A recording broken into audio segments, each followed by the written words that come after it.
dělat, buď jít ven s hogou nebo ovolávat fela. Jsem hyperaktivní kluk, co s tím mám dělat, když se nudím, jsem jak neřízená střela. Našel jsem si holku, která by mě chtěla, po prvním rande řekla, že se nenudila. Tak jsem řekl, že to dáme dohromady, ale po čase se ukázaly všechny moje vady. Spíš vady než klady, já byl jsem mocný, každý říkal chyť se šance, já proč ne? Myslím hlavou i patou, a co je na tom, každý se občas chová jako Paco. Jsem živel, proudí ve mně energie, občas ani nevím, kde se objevu.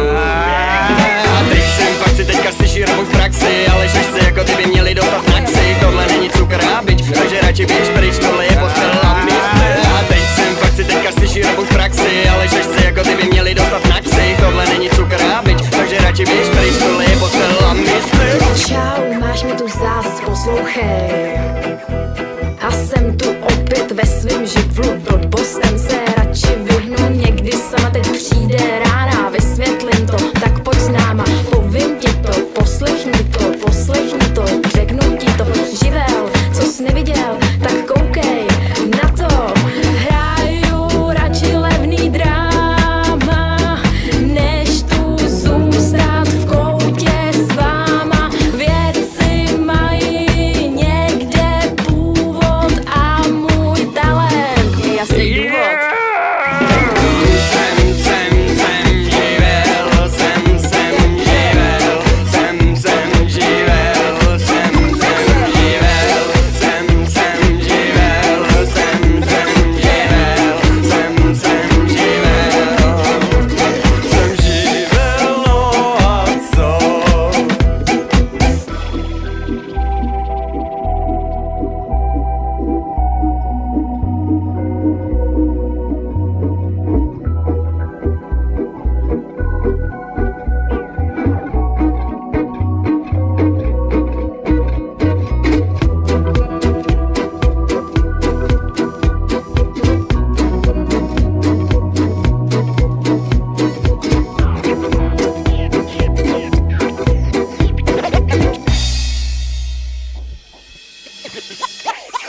Dum dum dum da da da.